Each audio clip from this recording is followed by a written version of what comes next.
ఈ వీడియో మొత్తం నేను కొంచెం ఫాస్ట్ ఫార్వర్డ్లో పెట్టాను, ఎందుకంటే అన్ని ఐటమ్స్ చూపించడానికి అవ్వట్లేదు. సో అప్పటికి కూడా కొన్ని నార్త్ ఇండియన్ స్టైల్లో లేకపోతే డ్రింక్ జ్యూసెస్ ఇవన్నీ నేను మిస్ చేశాను.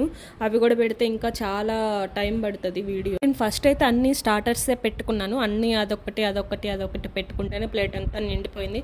సో సమ్ టైమ్స్ ఇలాంటి ప్లేసెస్కి వెళ్ళినప్పుడు సో ఇంత మెనూ ఉన్నప్పుడు మీరు జస్ట్ ఒక్క ఐటమ్ దగ్గరే ఉండకుండా అన్ని ఐటమ్స్ పెట్టుకొని జస్ట్ టేస్ట్ చేసుకుంటూ వెళ్ళినా చాలు, పొట్ట ఫిల్ అయిపోతుంది మనకి. నేను స్టార్టర్స్లో అన్ని నాన్ వెజ్జే పెట్టుకున్నాను, నాన్ వెజ్ ఐటమ్సే చూపించాను. వెజ్లో నేను అసలు ఏం చూపించలేదు మీకు.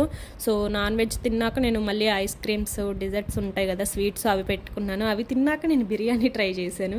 సో అందరూ బిర్యానీ తిన్నాక అవి ట్రై చేస్తారు, బట్ నేను స్వీట్స్ తిన్నాక బిర్యానీ పెట్టుకున్నాను. Mutton biryani, chicken biryani. బిర్యానీస్లో కూడా నేను అవి రెండే చూపించాను, ఇంకా మిగతా ఏం చూపించలేదు మీకు. చాలా ఐటమ్స్ ఉన్నాయి, అవన్నీ కవర్ చేయడానికి పెద్ద లాంగ్ వీడియో పడుతుంది, అంత చూసే ఓపిక ఎవరికి ఉండదు కదా. టీమ్ లంచ్ కాబట్టి ఇంకా తిన్నాక పిక్స్ అయితే దిగాము. మీకు వీడియో నచ్చితే లైక్ చేయండి.